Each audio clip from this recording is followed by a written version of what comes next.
Welcome to Politics Done Right. I am your host, Egberto Willies. This is a progressive program that will take the mystery out of politics. This is the program that will encourage you to make sure government becomes we the people. Whether you are liberal, progressive, conservative, or otherwise, you get to air your point of view. We are an independent media outlet that, unlike mainstream media beholden to corporations, we only owe allegiance to you. Remember, you can also send me a tweet at EGBERTOWILLIES. That is at Egberto Willies. Let us engage. It is Politics Done Right. Well, folks, welcome to one more edition of Politics and Right. I'm Egberto Willies, your host. Thank you so kind for being a part of the show. We are going to have a great show for you today. Welcome aboard, everybody. Welcome aboard, everybody. Let's see, Michael. Let's see who started us off in the house. First in the house, Michael Rudden, one again, AVQ. Welcome aboard. We also have Patrick Magner came in number 2, M-E Meow, he says. Of course, we also have in the house Ledenoob. I like that kind of a French sounding name. We also have Paul Fleming. What is it? Paul Fleming Skirt. Oh, Paul, did you change your call letters? Is that? Oh, that is in from YouTube. Hey, if you're on YouTube, please remember to hype the program. There should be a hype button on the program. And whenever I do videos as well, please remember to hype the program, which gives it more visibility if we can get enough hypes on it. So Michael Rudden and everybody else, go to our videos and hype them. If the first 7 days, if we get it hyped, they can get more throughput. Both, I think it works with the live videos as well, but I know it works with the videos that we put out there. So hype the videos. All right, Michael Rudden says, The Guardian unforgivable. Trump's piggy insult is stoking more outrage than usual. The clip of the U.S. president on Air Force One last Friday has taken off without much help from the media itself. Society of Professional Journalists. These incidents are not isolated. They are part of an unmistakable pattern of hostility, often directed at women. So true. Welcome aboard. What is that? Joanne, how you doing? Beautiful, from California, L.A. that is. And let's see, Michael Ronan said, this clip of Trump telling a woman reporter, quiet piggy, has gone extremely viral today. Wait a minute. Did you cover two things at the same two subjects, Michael? Is that what you did there? The same subjects? Okay. Let's see. It says no coverage when he said it. It only started going viral last night when a few online pages noticed him say it days later. Got you, brother. I got what you're doing there. Thank you for putting that out. All right. Likewise, we've got Harry Denson is in the house from Missouri City, Texas.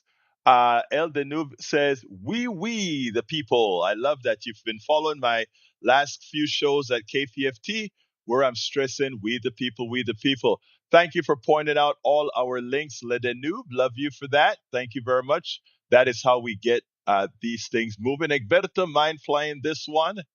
Michael, you keep asking me to play these things. Of course I'll oblige.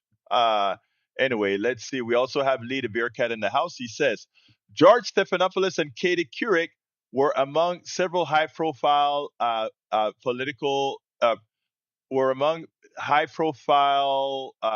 guests who attended a dinner party hosted by Jeffrey Epstein. And what's your point?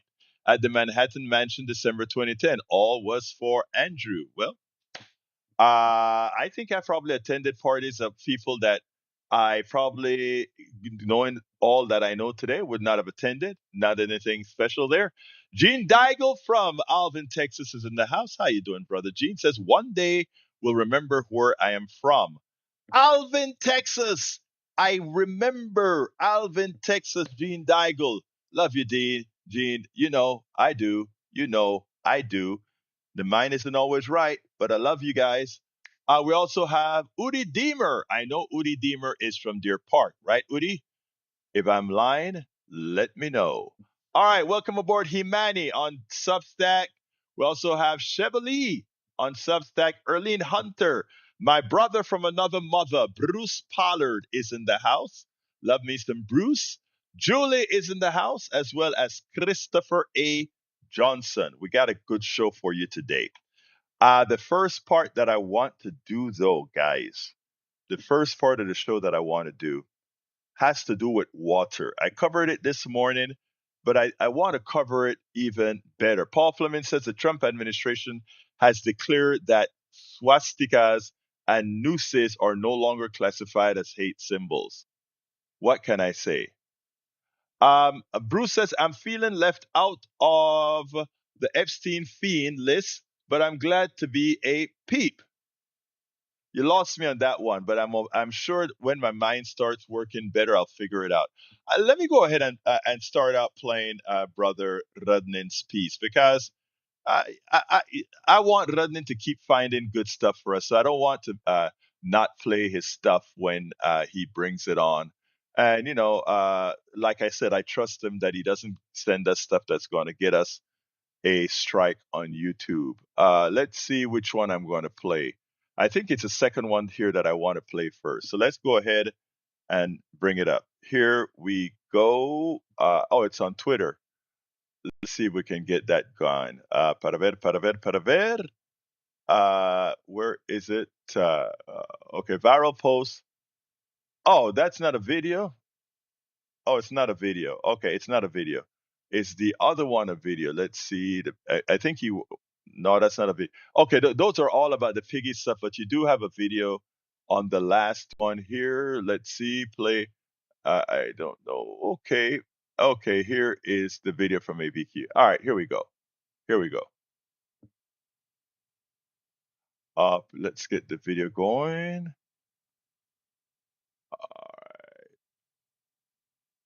All right. Would have been the 17th. Donald Trump looked at a reporter on Air Force One, put a finger in her face and said, so it's being reported that yesterday would have been the 17th. Donald Trump looked at a reporter on Air Force One, put a finger in her face and said, quiet, piggy.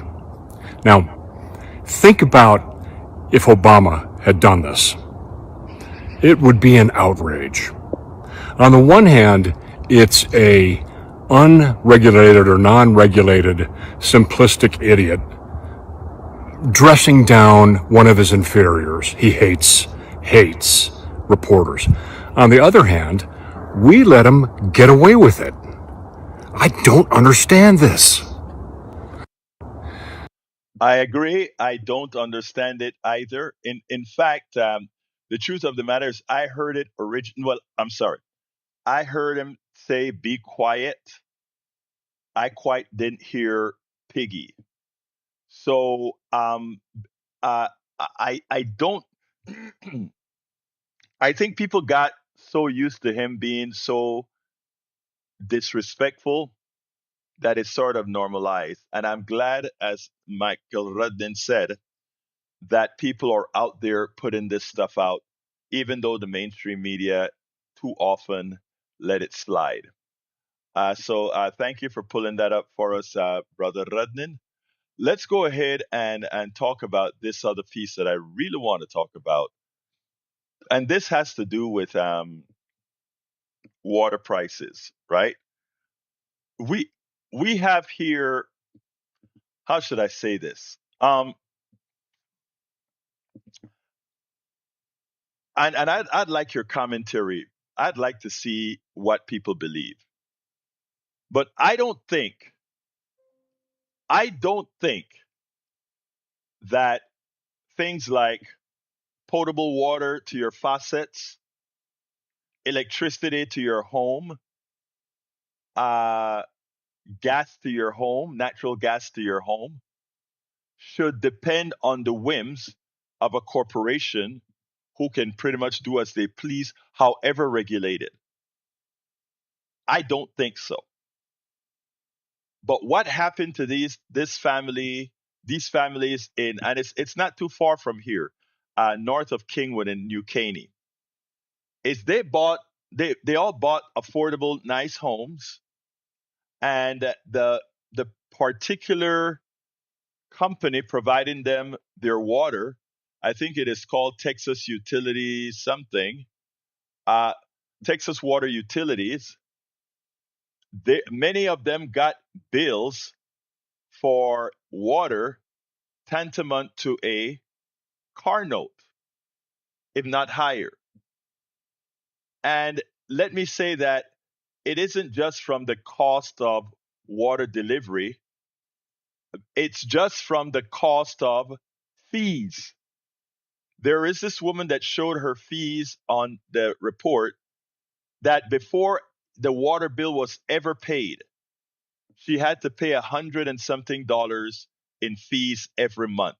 So here's the thing: you move into that neighborhood, you connect your water. If you use zero water every month, using no water at all, you will uh, no, you will get a monthly fee of $100 and something per month, Lynette, per month. And then whatever water you use, and then they recently added infrastructure fee. In other words, oh, we're going to expand the water system, so we also charge for that. The woman who complained came from another neighborhood where they had public water, and the public water costed her about $70 a month. Her bill here reached $500 a month. Again, Americans have been taught to believe the fallacy that privatization, that when the private sector does something, that it is somehow better. That is absolutely false. And even common sense would tell you it is false. And let me explain.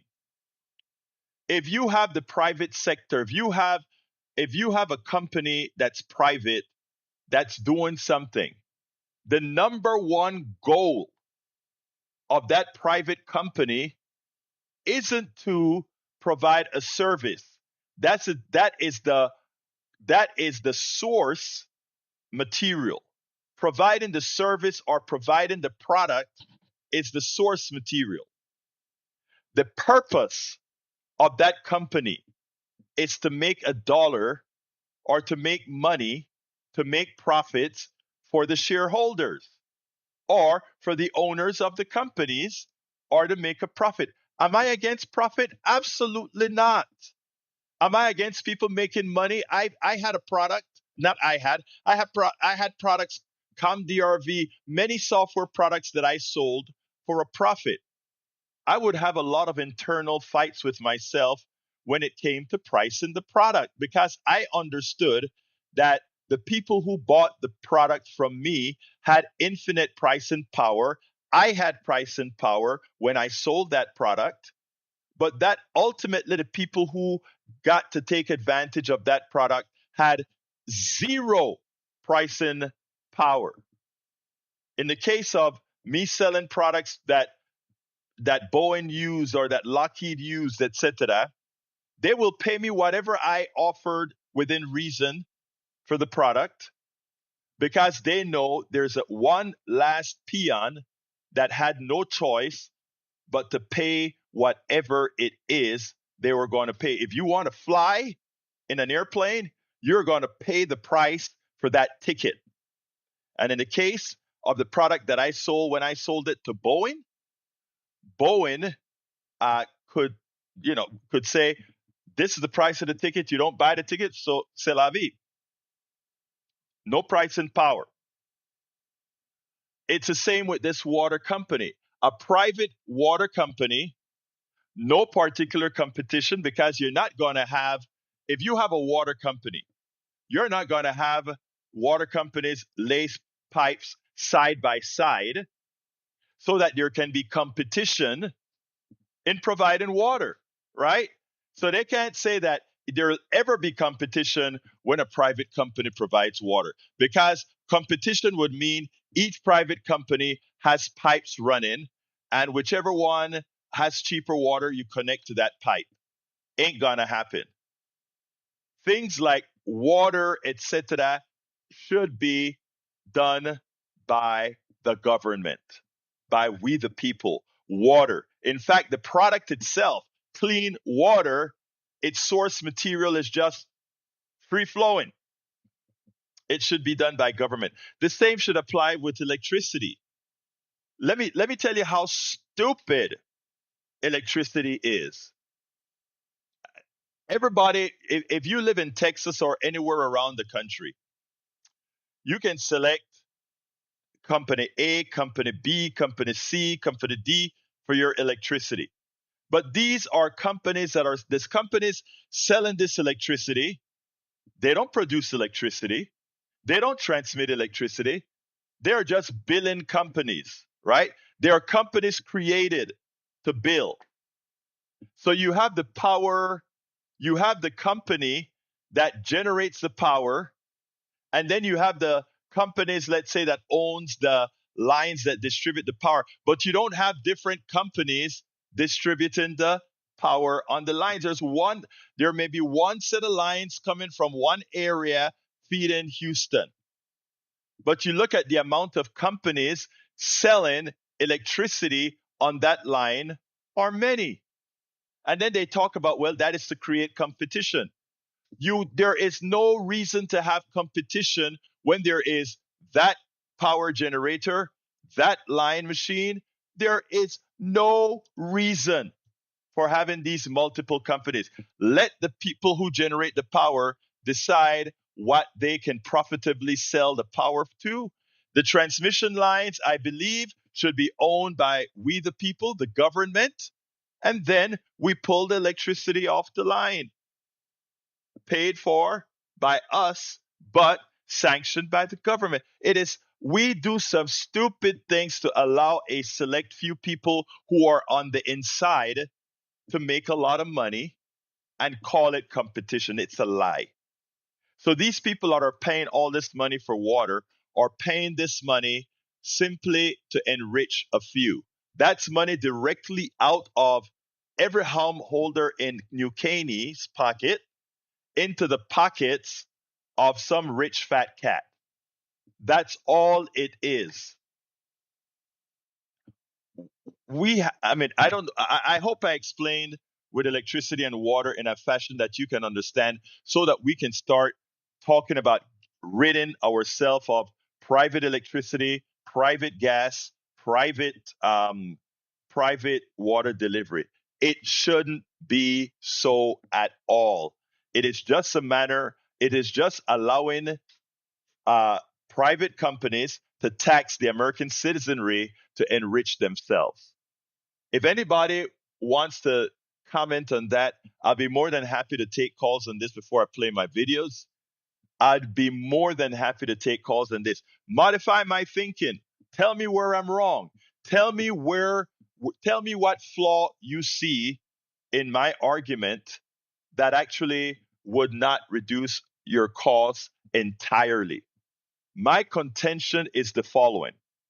If government took care of utilities, our utilities would be a lot cheaper because the two major expenses, shareholder value would be gone and executive bonuses will be gone, advertising costs will be gone, and utilities are something everybody needs. Anybody who can dispute those costs, if you feel free to give me a call, because it is impossible. It is impossible that the private sector can be less expensive than we the people delivering utilities to the people. Utilities belong with the government, we the people.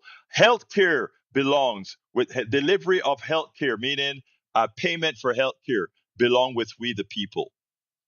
And already amortized, in other words, inventions that after a certain time belong in the public domain, not a patent system, a system different than the patent system, belong in the public domain because we are all beneficiaries of our collective learning.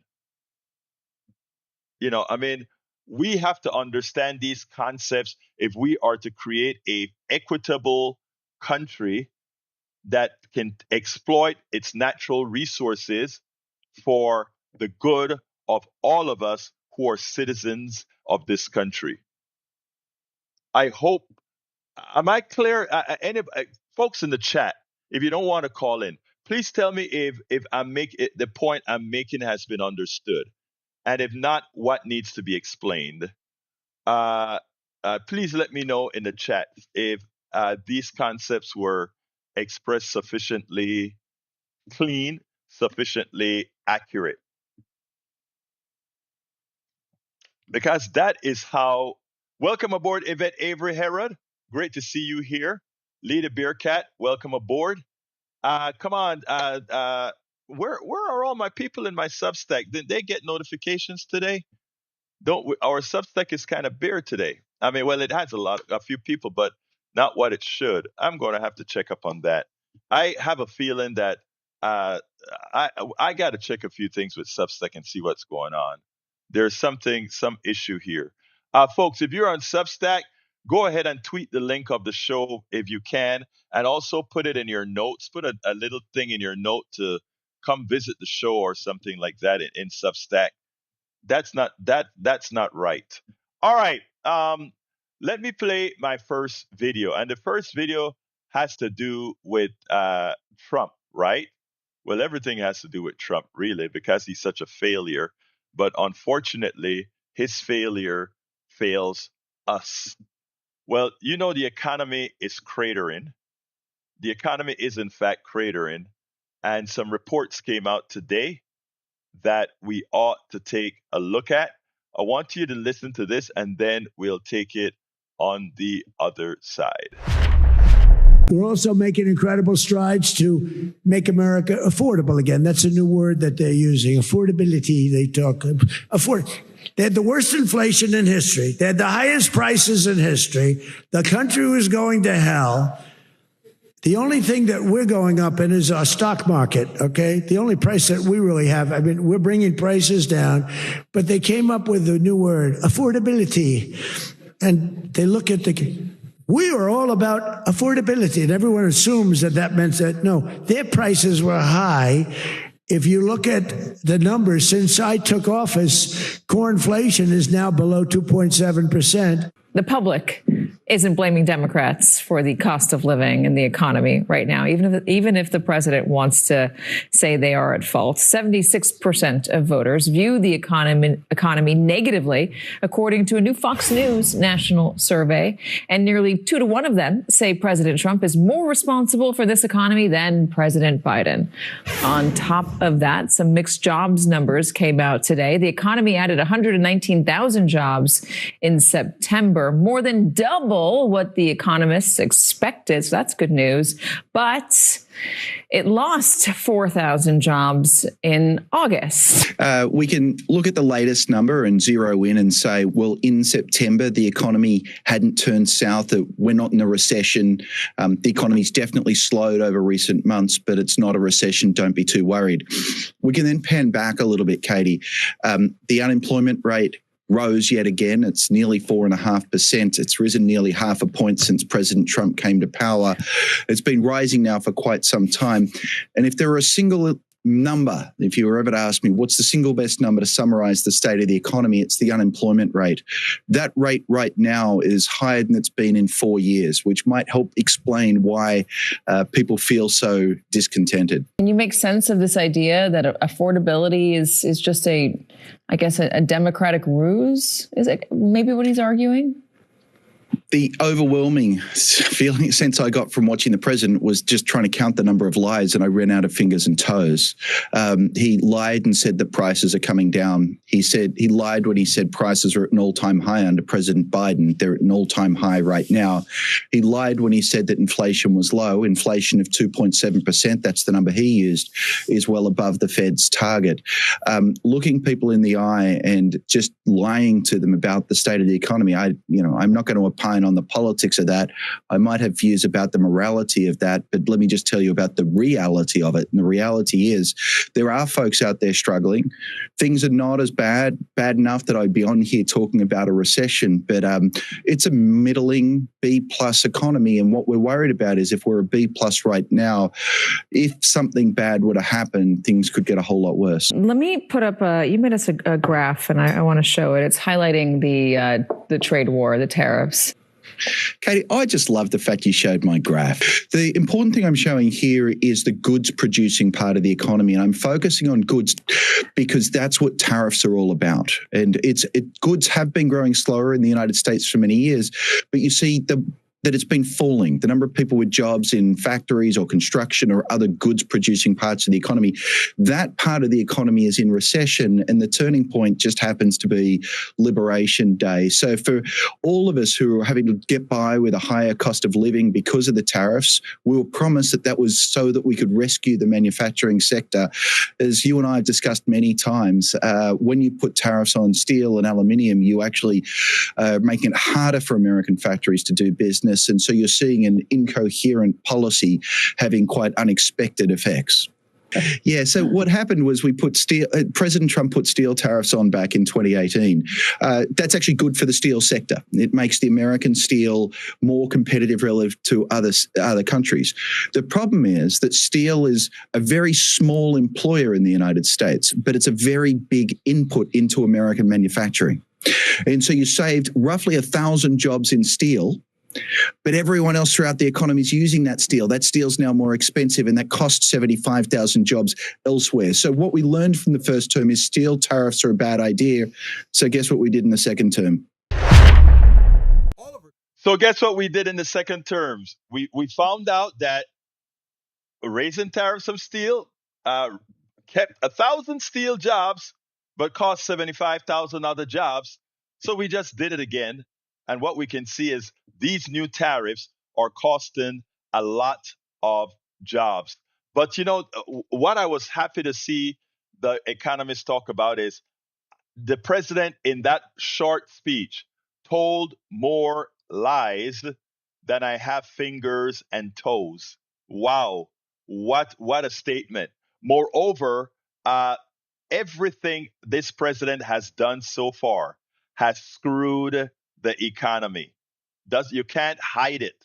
And the data that's coming out, one of the shutdown was a blessing for him in that the data isn't yet, they haven't been able to show the data as bad as it really, really is. This not conjecture, folks. The prices that you see in the grocery stores is not conjecture. So he can go out there on a stage and talk about how prices are at their lowest when reality says otherwise. He can go out there and say, I am bringing down prices when reality says otherwise. I mean, the thing about it, and the thing that's going to get MAGA, right, is the following. He can say that he's a healthcare president, but the subsidies are gone. In January, a lot of those MAGA folks are going to be left dry without insurance. A lot of them will be left without insurance. They can't sugarcoat that. A lot of them are going to have to requalify for SNAP, and because already they don't particularly like the paperwork that they want, guess what? They are going to lose their SNAP benefits. So all these things that he speaks about and he lies about, his own people are going to realize the truth. That's why you see his approval rating is at 38%. What that means is that it has started to eat into his MAGA base. When you see that 68% or more of the people now blame him for the economy, that means it has already bled into his inner core. It's going to be great, great, great. It's going to be great, great, great. Now, here's the deal. Lynette says, got my letter today, Egberto. I thought it was going to go up $1,000 a month. No, it is $2,000 a month. That's reality. That is reality. So, Lynette, what are you going to do about your health insurance at $2,000 a month? Or did you mean it went up to 2,000? Went up by 2,000 a month? I'm curious. So, folks, yes, Donald Trump has come in. He has destroyed the essence of our government with all the mismanagement, firing and putting in inept people into office, and he has destroyed our economy. It's going to take a while to recover from this. What we must do is in 2026 have a landslide. All we can do is put a stop to it. But let me tell you something. Let me tell you something. Let me tell you something that can be done. We could actually get a veto proof, and I know this is singing to the Dixies here. We could actually get when states realize the destruction that this guy is doing to our economy, we could actually get enough senators to create a filibuster proof Senate. I know it sounds like impossible, but understand what happened. Understand what happened in Mississippi. Understand what happened in Georgia. We can do it. We can get Democratic senators in places we would never believe one could get a Democratic senator. Things are bad, getting worse, and by election next year, there could actually be a recession bordering on a depression. You notice he's backing off tariffs on certain products. He is, yes. Patrick, please feel free to call in. It is important that we do not lose hope. It is important because I don't believe in hope necessarily. I believe in action. And the action that we provide can neuter this president in 2026. And I mean completely neuter him in 2026 because his ineptitude should not go unresponded to, and eventually it should not go unpunished. Lynette's bill is going to be $27,849.10 for a year of premiums. Think about that. 20 and by the way, Lynette, what's your deductible? I bet it's not a low deductible. I'd love to hear about that. It is shameful what's happening to our people. MAGA, are you listening? Come on in, Patrick. Yeah, you were talking about utilities earlier, and it wasn't the best time for me to call, but I figured we could review that a little bit. Somebody Sure, go in ahead. the chat mentioned that. Yeah, somebody in the chat mentioned that gas is cheap, and he's right, but he's always right in the most wrong way. Centerpoint Energy here does what they call a joint combined trench. And what they do is, I've staked a lot of utilities over the years. What they do is they lease for 99 years a trench, and water goes in that. They provide gas, underground electricity is also theirs. Cable, telephone used to go in there. All the utilities that run to your house run through one trench, and so they make money off that trench every year. Selling to other or leasing to other utility companies. Wait, let me see if I understand what you're saying. When you're talking about trench, I want to see what you're talking about trench. You're talking about the lease. I mean the right of way that and they run other utilities through that. Is that what you're saying? It goes through the right of way, and then it also goes through utility easements. You can look at your survey, and you'll see something that'll say UE, that's for underground easement. That easement's typically 16 feet wide, and it goes along the fence, and then it also has to run from the right of way to the back of the houses. But you can look in the newer built homes or neighborhoods, and you'll see about every other house. You'll see a transformer, that green box. Right, that right, goes over yeah. the joint combined trench. Right. So yeah, that's dug up, and then everybody drops their utilities in it, and then it's covered. And Centerpoint Energy makes money off of that from everybody else that uses it. In addition to that, yes, gas is inexpensive. I use between 1 and 3 units to run 3 different utilities: my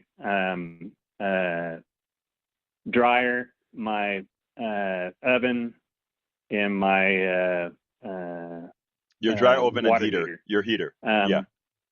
Yeah, the gas I pay probably about $1.50 a month, but I get billed for maintenance and service for $22.50 a month. So I pay close to $300 a year on quote unquote maintenance. Has anybody ever seen anybody dig one of those trenches up and do any maintenance to them? No. No, not at all. It's a racket. Your gas goes through a 4-inch plastic pipe. It has about 2 to 4 psi that runs through it. Nothing can go wrong, and it's reinforced with the weight of the dirt that's thrown over The it. dirt, yeah. So that's a racket. And then it is interesting.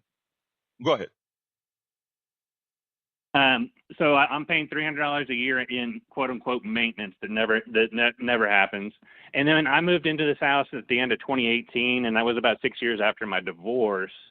And when times got tough, I was looking over my bills, trying to see where I could save, and that's why I noticed that $22.50. It's probably higher now, that maintenance fee. And then next to that was $6 a month for insurance. And then I called about that, and I was like, I don't need insurance. I never signed up for it or anything. And what they told me was, oh, your wife did when you moved in. Well, I wasn't married at the time. Right. And I'm not now. And so they lied. And so on top of that $22.50, they're charging me another $6 or $72 a year, bringing that maintenance up to $400. And so that's $400 per house that on a service that isn't ever going to be used. And then about how much they're do you making money on pay? top of that joint combined trench. And about how much do you pay in your actual gas, the amount of gas that you use per month? It's the charge for the actual gas, I think, is around $2. $2? So the maintenance, yes, sir. The maintenance is about 10 to 15 times the cost of the gas.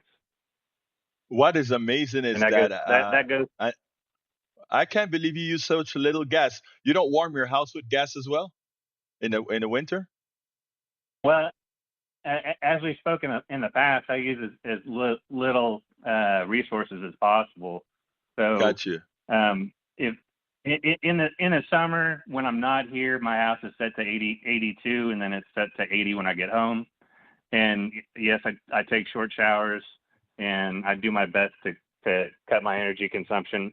I moved into a house that was built in 1979, and I spent more money dragging it into the 21st century to make it efficient, more so than it'll ever pay back.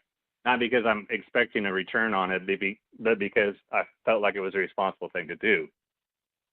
Wow, that is amazing that you were able to get your gas bill that low. That is great. We need to learn. Maybe you need to put a YouTube video and show us all the things that you did to your home. Okay. Thank you for having been here, Michael. What you're saying is privatization is a scam, and it absolutely is. All that money is going towards dividends, and that's money that's being taken for a service that will never be used. And if you look at a neighborhood, you multiply it by $300 or $400 for it's real money. $1, yeah, and that's again going to stocks and dividends. In the middle of that brownout and blackout, CenterPoint Energy increased their dividends. How does that make sense? Well, they weren't providing the service because they couldn't, and they gave more money to their stockholders. Yeah, I mean it is a racket, but you know what? Our plutocracy has taught people that privatization is better. Look, I am not against the private sector at all. I am in the private sector, but there are certain services that humanity deserves that shouldn't be privatized. Like I said, utilities, healthcare, they should not be privatized at all. It is something that we, the people, should provide. Anything else you want to add, Patrick? Yeah, I mentioned in the comments earlier that the Flint, Michigan, where they poisoned the water, community. yeah. That was a ploy. Yeah, that was a ploy to privatize water for that area. And numerous companies have tried privatizing water over and over, and they've failed over and over. And they usually they've done it here, and they also push it into third world countries, people that have no other choice, and they bankrupt governments doing it. Well, I mean, Nigeria, there's a good program on TV, and not on TV, on Netflix. I think it's called I don't remember the name of it. And it shows what the private companies, specifically Nestle, has done to Nigeria. In effect, it's created pollution because instead it's proven that if you have a good potable water system, meaning that potable water in these major water cleanup system provides you better water than the water you find in bottles. But what they did, Nestle did Yeah. in Nigeria, was discourage building water plants, which create water very efficiently, and promoted the use of bottled water. And now you have in Lagos, Nigeria, infestation of plastic bottles and plastic containers with clean, potable water, as opposed to government just pushing infrastructure that delivers continuously pure water to its people. It's shameful. Yeah, and those plastic bottles are robbing future generations of fuel and medicine. Absolutely. If you're using plastic for something that you don't need, you're robbing the next generation of a resource that they will need. Absolutely. Nestle's all over the world, and their operations for harvesting water are often described as mining operations. They don't even look like what you would expect. Well, they're actually mine. I don't remember if it was Seattle, not Seattle, but in Washington State or Oregon, one of these places where there were water shortages, and Nestle was still drilling down to get their water, and it turns out that the water they're getting is no different than the water that's going through the municipal water district, and in fact, the municipal water district water was purer than the water in those bottles. And test after test has proven that the municipal water system often is better than the water in these plastics. But I got to do a couple more videos, Patrick. Anything else, real quick? Yeah, I'll give you a punch in the gut. A lot of these AI data centers are going into areas with shortages of water, and they're using municipal water. That is shameful. You know what is interesting though? Think about this. If they had decided that they were going to create these systems to be environmentally friendly, what is one of the things that these computers need? Because they haven't yet mastered how to turn electrical switching on in a manner that doesn't generate a lot of heat. Because they haven't done that yet, you still need to cool these things, right? And what can you do with that? You could actually recover that heat to do useful work, couldn't you? You could actually turn that Oh yeah, you recovered definitely heat, could. So I mean, the idea that these things have to use as much power than they do, when most of the power or I don't know what percentage, but a large percentage of the power from the CPU is released as heat. Oh, you could actually harness that heat, couldn't you? But again, it's not in the private The same with sector. flare. Go ahead. I was going to say the same thing with flaring Right, fuel. gas wells. Exactly. Yep. But again, it's just cheaper to put it in the air. Right, in a capitalist system. But actually, no, Patrick, that is where we have to get away from. You just said something that I say all the time until I'm trying to teach myself not to. It's not cheaper to throw it into the air. By throwing it into the air, you have offset your expenses and made everybody else pay for it. Because flaring it, throw hydrocarbons into the air, that actually has an externality, an external cost that the company doesn't pay, we pay. And those are the things that we have to try to put in a manner that the average American citizen can understand. Because flaring isn't free. flaring a well is just offsetting the cost of disposal to the rest of us. Putting that heat out in those manufacturing sector, that is what we have to do. Thank you, Patrick. As usual, you always make us think. All right. Thank you. Have a great day. Thank you for your time. You too, brother. All right. Ali Velshi over the weekend did a very important piece on healthcare and how the Republicans have destroyed healthcare, and going forward, why we must mitigate this. I want you to listen to this, and then we'll take it on the other side. 22 million Americans find themselves this week after the government reopened without a deal to extend the subsidies that make their health insurance affordable. These subsidies were first put in place under the Affordable Care Act in 2014. The Affordable Care Act was introduced in 2010. The subsidies were put into place in 2014. They were expanded again in 2021. The Kaiser Family Foundation estimates that Americans receiving Obamacare subsidies paid an average of $888 in premiums this year. That's the bar on the left. Next year, without those subsidies, they're expected to pay $1,904 in premiums. That's a 114% jump. I don't think anybody paying those got a 114% increase in their income, which forces families into impossible choices. Healthcare or groceries? Healthcare or rent? In fact, many will just simply go without insurance, or they'll buy bare bones catastrophic insurance. And when that happens, patients who can't afford to see a doctor will delay care that they get. And when they have nowhere else to turn, they'll rely on community clinics and emergency rooms, and sometimes it will be too late. More than 25 million Americans are already uninsured, according to the Kaiser Family Foundation. If the Affordable Care Act subsidies disappear, that number could nearly double. This is not normal, just so that we're clear on this. The United States is already, you can measure this different ways. You can call it the only high-income nation with a sizable share of its population uninsured. You can call it the only major developed nation, whatever you want to say. There are, depending on how you measure this, between 60 and 73 countries that have some form of universality in healthcare. Some of it's insurance, some of it's like where I come from in Canada, a single-payer system, but everybody gets healthcare. We are the only high-income nation in the world without some form of universal health coverage. And that lack of coverage shows up in outcomes. According to the Commonwealth Fund, the U.S. has the lowest life expectancy, the highest death rates for avoidable or treatable conditions, the highest maternal and infant mortality, and among the highest suicide rates of any wealthy nation. All of which are poised to get worse if 22 million people lose access to affordable health insurance.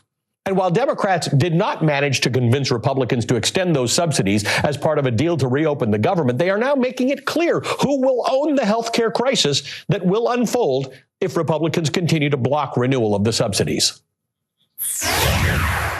Donald Trump loves to own things and slap his name on them. Well, he now owns the American healthcare system. It is Trump care. Millions losing coverage, that's Trump care. Americans paying more for insurance, that's Trump care. Everyone having to drive longer and take more time off work, that is Trump care. Kind of interesting because Obamacare was meant as a derogatory thing in the beginning. Of course, Barack Obama embraced it. Trump care is not going to ever be something that anyone's going to embrace. There's talk amongst Republicans that they're going to try and figure out something to replace the ACA with. This is such BS. This has been going, the repeal and replace thing has been going on since the moment the ACA was signed. Depending on, I don't know what numbers you use, but depending on how you measure universality of healthcare, there's somewhere between 60 and 73 countries in the world who have some form of universality. This is not hard for Americans, even Republicans, to figure out if there was any intention to actually figure it out. There's none in the Republican Party. There is none. There is no desire to solve the healthcare problem in the United States based on Republican orthodoxy. And there's a reason why. They understand that the wealthy gets more wealth in the false concept of rugged individualism. Take care of yourself. Rugged individualism. Understand that, folks. This isn't about heart. This isn't about love. This isn't about morality. This is simply about one thing. How do you maximize the transfer of the monies from the masses the capital from the masses to a select few willing to bribe those who are doing it. It is that simple. We should not try to make it more than it is. Republicans do not believe in providing universal health care. They believe that healthcare, like everything else, is nothing but a cost center. It's nothing but something to create wealth for those capable using their capital to do so. It is evil, it is immoral, and we have to find a way to let those people that are affected the most learn that. Because the people affected the most, in fact, are the people who have voted for these charlatanes. Anyhow, one last video before we go, and I hope I have enough time. CDC, you must no longer listen to the CDC until we reform the CDC with intelligent people who follow science. But for right now, the CDC is a clear and present danger to the health of the American people. If you go looking on the CDC website for information on vaccines and autism, you're going to see something that experts say is dangerous. In an update made Wednesday, the website still says that vaccines do not cause autism, but right above it, there is, I guess, a disclaimer that that claim is not evidence-based.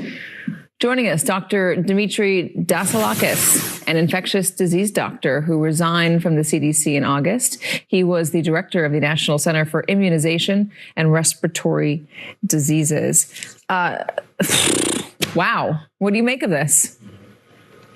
Well, it's why I resigned.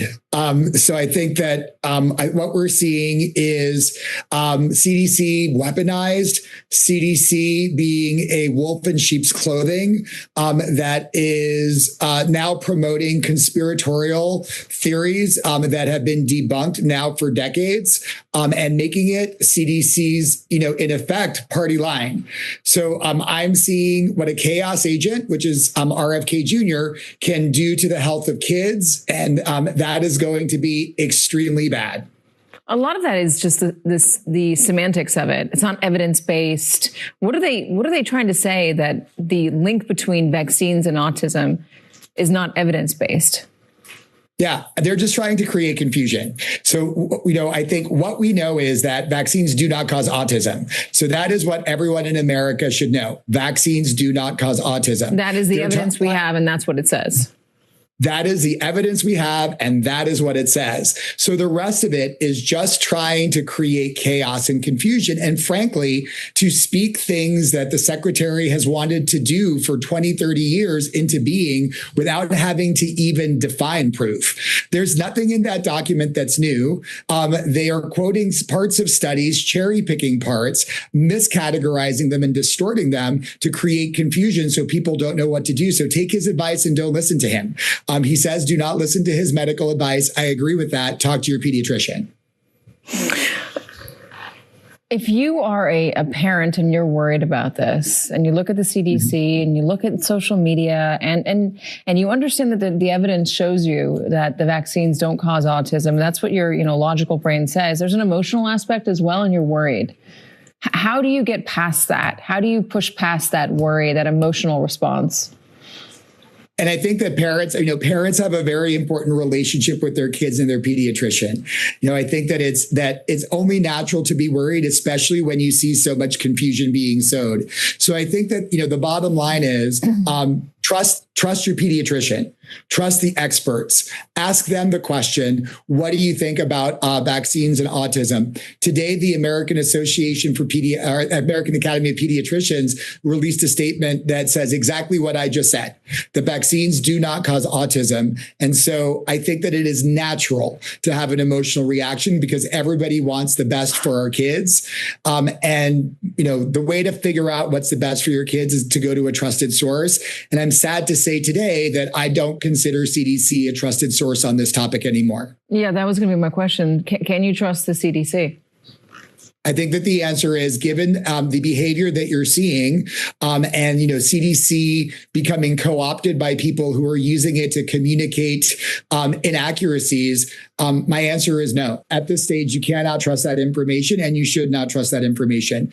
Again, your pediatrician, the real experts are the ones to go to, rather than people who decide to cherry pick data and create documents that are scientifically, at best, dubious, if not damaging, to try to convince people of inaccuracies, truly achieve a different goal, which is to destabilize the vaccines and to ultimately profit off of what could potentially be litigation. I think that this is actually victimizing parents of autistic children and giving them information that is incorrect. So don't believe this information. Don't believe CDC. Talk to your pediatrician. Absolutely so. Absolutely so. Look, Steve Bannon, Donald Trump, and all their ilk, their claim was they wanted to destroy the administrative state. There's a reason for an administrative state so that we can do certain things collectively that we cannot do alone. They have destroyed many of the government structures. The judiciary, to some extent, is still holding. But the fact that we can no longer trust the NIH, we can no longer trust the CDC, we can no longer trust the employment reports that are coming out, we can no longer trust the inflation reports that are coming out. There's going to be a lot of rebuilding that we have to do because these people have decided to corrupt government to such an extent that nothing that comes out of the Trump administration can be trusted. And to rebuild that after we carve all these people out, when we get sanity, whether Democratic and Republican sanity as they come back. Because I tell you, when we rebuild, I want to be rebuilt with Democrats and Republicans, good Republicans. When I say good Republicans, I mean fact-based Republicans, and there are those. I want there to be a plethora of valid information coming from all over. I want to see an America that is moving forward, not with some one ideology, but with smart thinking, with smart base ideology. We have a government that cannot be trusted, must not be trusted, and we have to make sure that in 2026 we elect a government of and by the people, a progressive government, one moving us forward, one that is going to do what is necessary, and it starts with you. We cannot buy in to the failure these guys have created. It's going to take us a decade to clean up the mess that these guys have thrown up upon us. But you know what? You got to start somewhere. And even as it takes 10 years or so to recover, remember, every year it will get better. But we must get these animals out of this. I shouldn't say this, immorals out of office, and we must rebuild. Now, I hear, one of our MAGA folks says one of the most ridiculous things when he says it's up to the parents, not the CDC.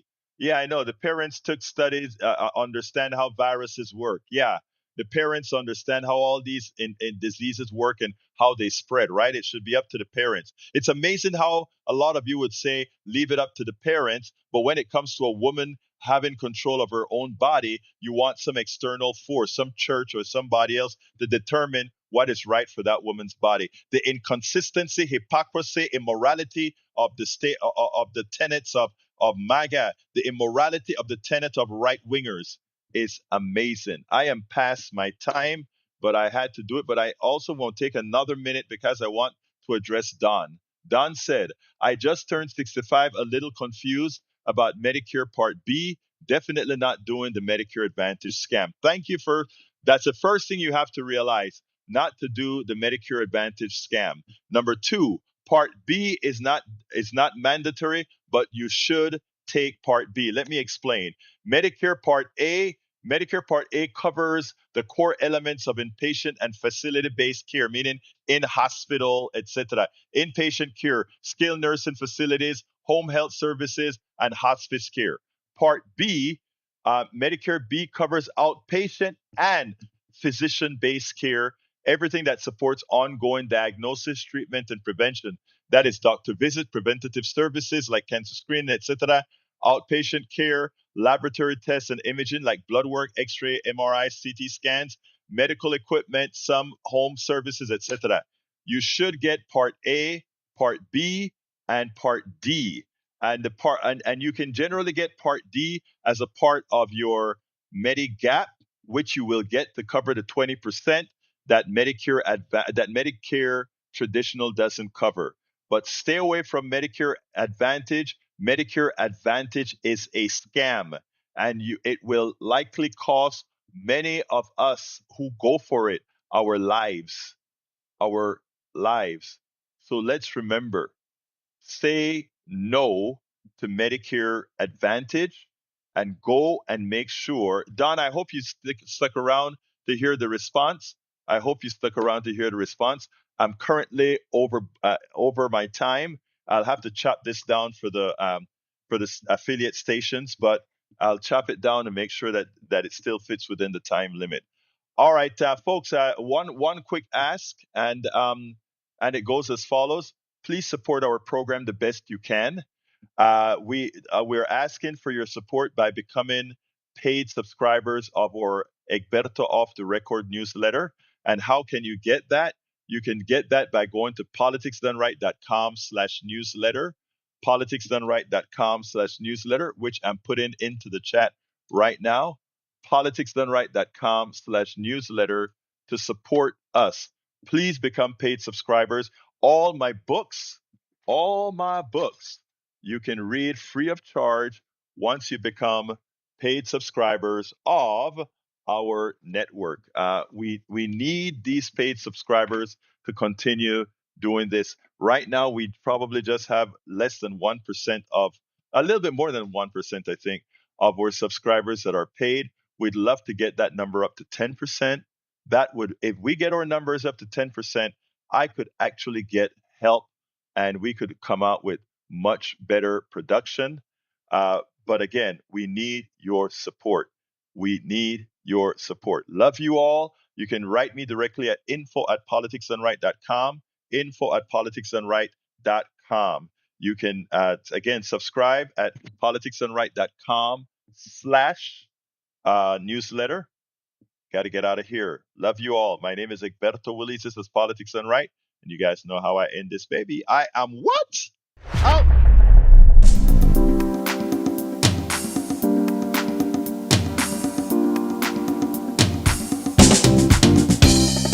Welcome to Politics Done Right.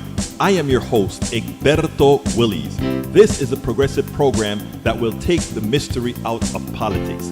This is the program that will encourage you to make sure government becomes we the people. Whether you are liberal, progressive, conservative, or otherwise, you get to air your point of view. We are an independent media outlet that, unlike mainstream media beholden to corporations, we only owe allegiance to you. Remember, you can also send me a tweet at EGBERTOWILLIES. That is at Egberto Willies. Let us engage. It is Politics Done Right.